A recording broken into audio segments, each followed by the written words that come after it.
Redditors who spend a lot of time in seclusion, at sea, in the air, or out in the wilderness. What's the creepiest or most mysterious thing you've seen, found or experienced?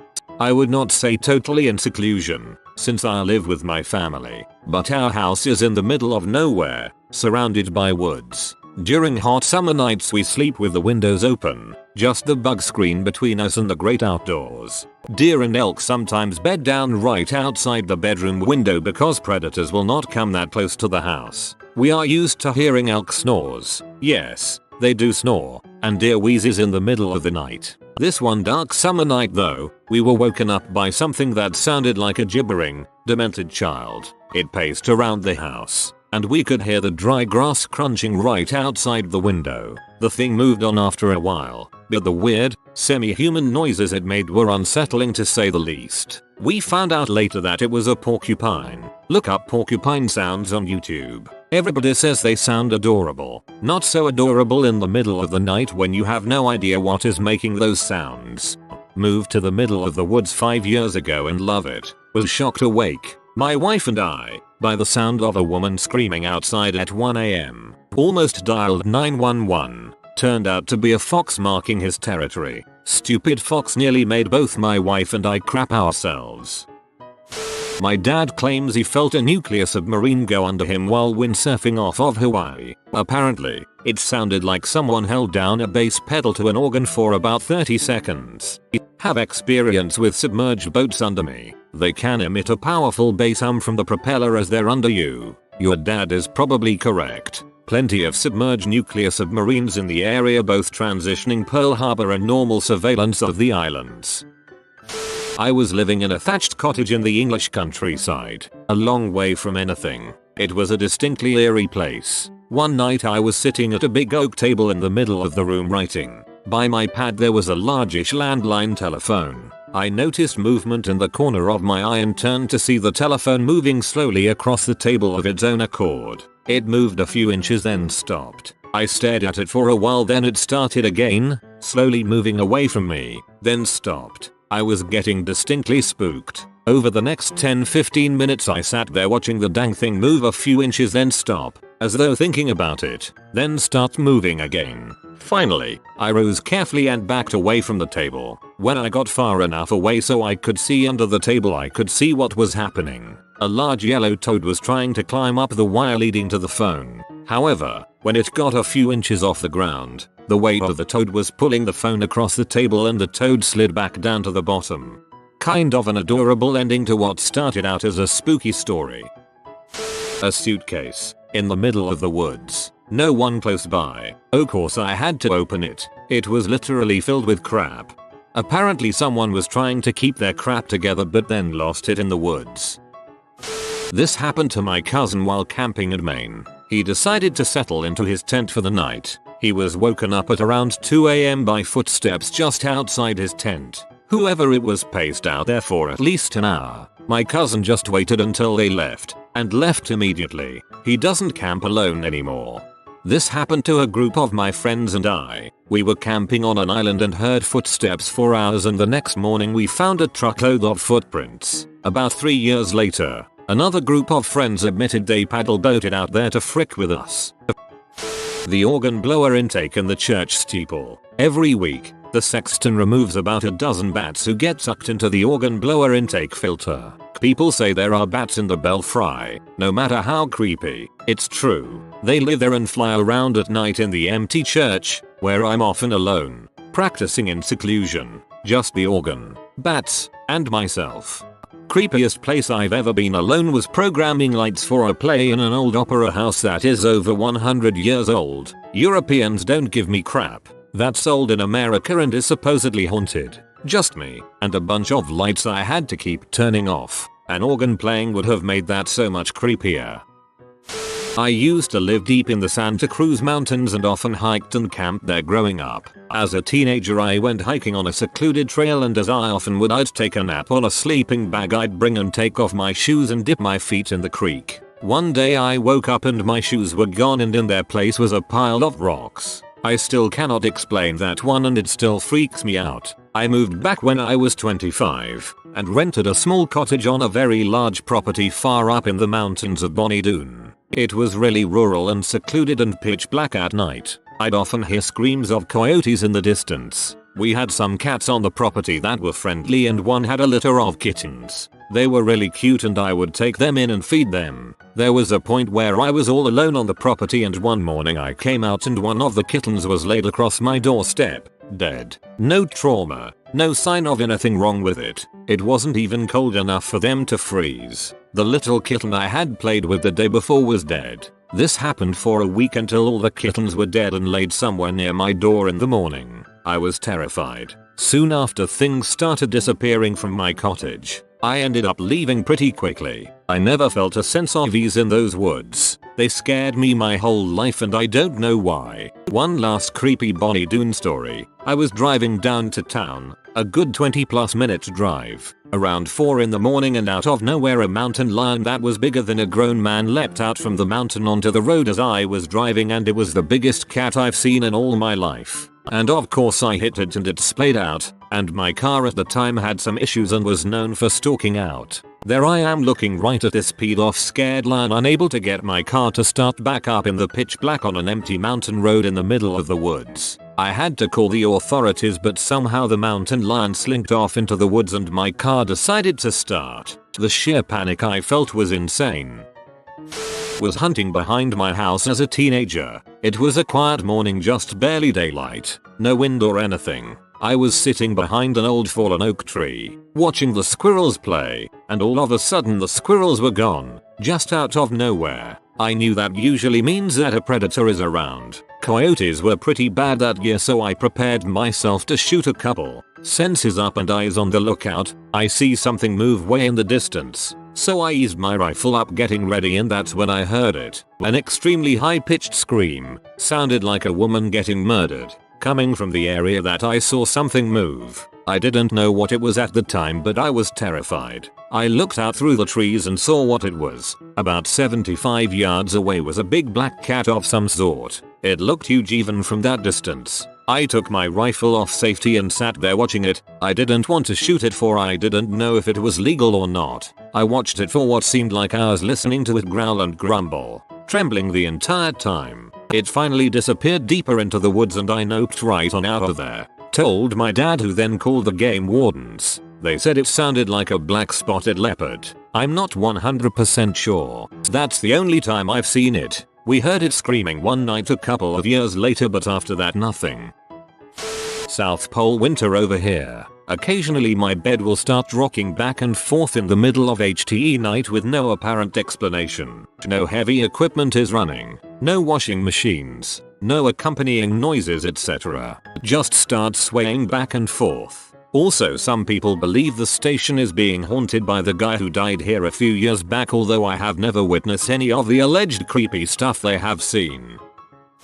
I work as a field biologist, and this last summer I had what I would call my closest experience with the paranormal. We would drive around on ATVs all night with spotlights looking for prairie chickens. One night my boss and I were working together. Our co-workers were at another site about 5 miles away and we made plans to meet up if either of our groups finished up in our respective areas. Anyways, it's about 4 o'clock in the morning, very dark out, and my boss and I both noticed the grass on a hilltop opposite us was illuminated, as though someone had parked their truck on the other side and turned their brights on lighting up their side of the hill. It was coming from the direction and general distance our trucks were from us. So my boss and I decided to head that way assuming our co-workers were meeting up with us. We drive the 1/2 meter the hilltop. When we finally crest, all we see are the reflectors of our parked trucks in the distance. No lights, no vehicles, nobody nearby. Mind you, we were working in incredibly remote areas in Wyoming.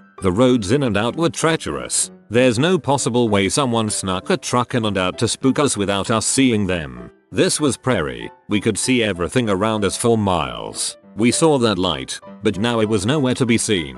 Anyways, that was weird.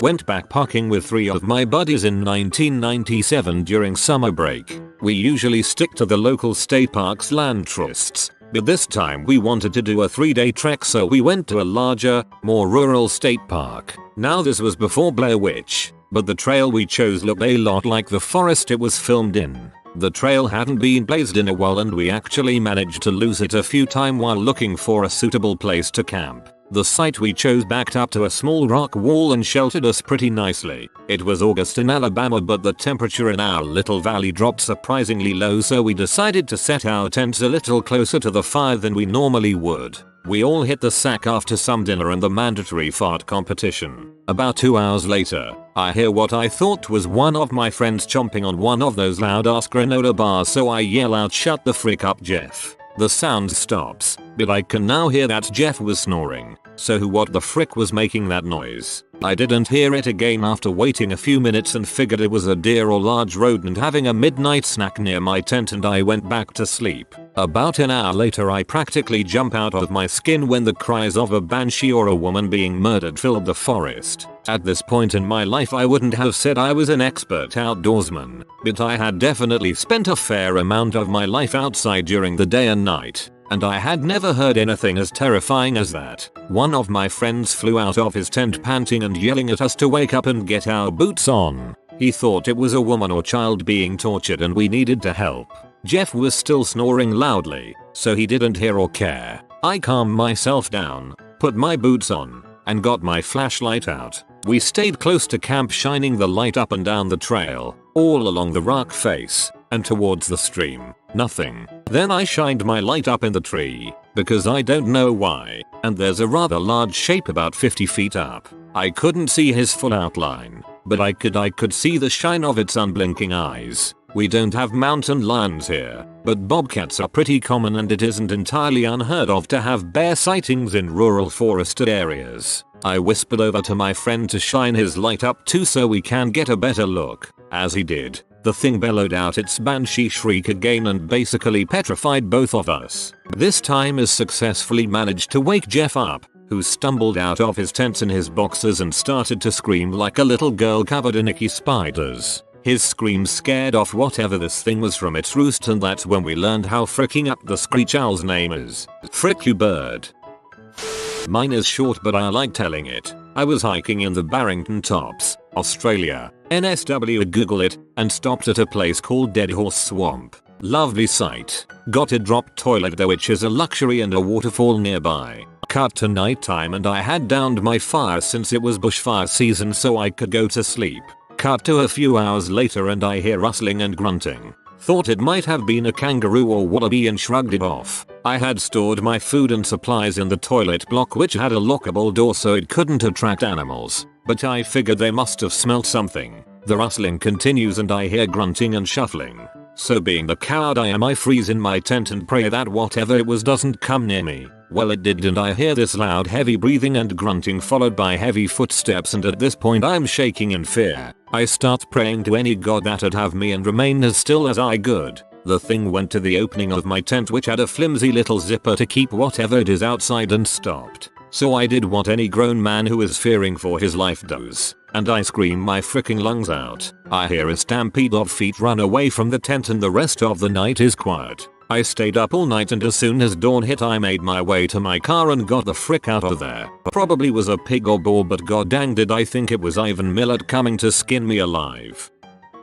When I was young, I spent a fortnight or so with my grandfather and father on my grandparents' sloop, sailing from Lake St. Clair up around the Keweenaw and eventually stopping in Milwaukee. We frequently spent the night on open waters, since the Great Lakes are relatively peaceful and we are a sailing family with a passion for sleeping on the waves. We had been on Lake Superior without making port for a few days, enjoying the cool winds and each other's company. I woke up in the dark of the night to a large, bright northern moon and glassy waters. I went for a pee above deck. If you're male, you'll understand a certain desire to pee off the side of a boat, and was just ready to start the tinkle when a shadow crossed my peripheral vision.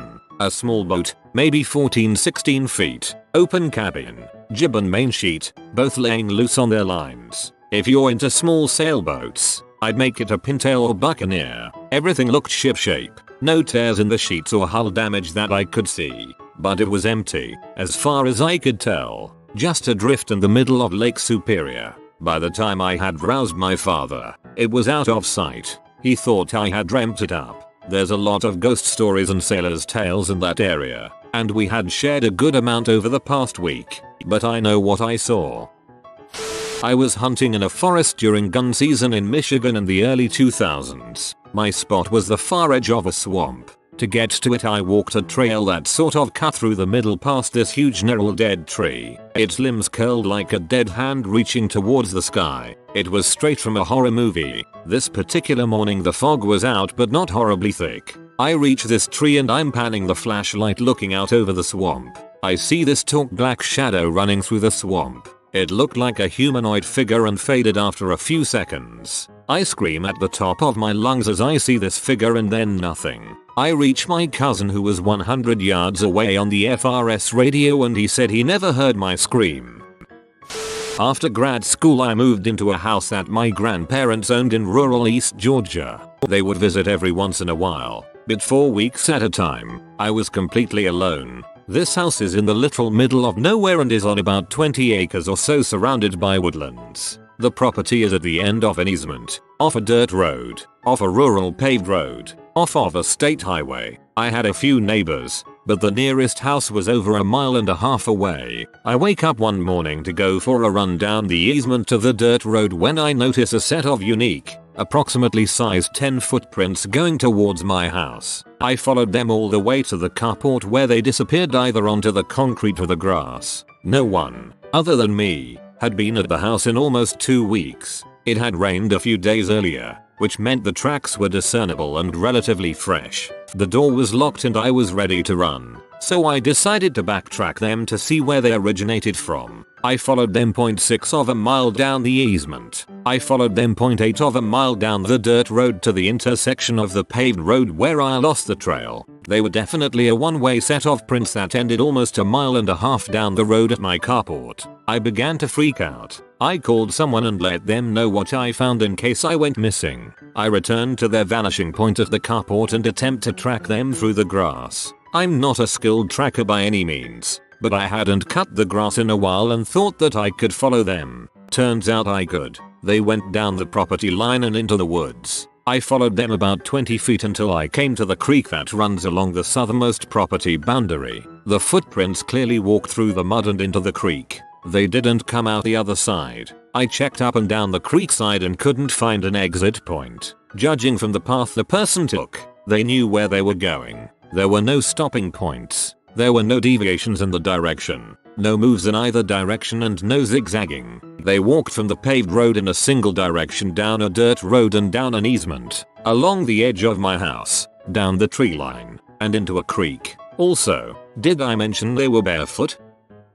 You have been visited by the tourist dog. Comment photos everywhere to get an exciting trip full of adventures. If you are new to the channel, you can subscribe. I publish new videos every day. Until then, check another video, or don't. Either way, have a great day you magnificent people.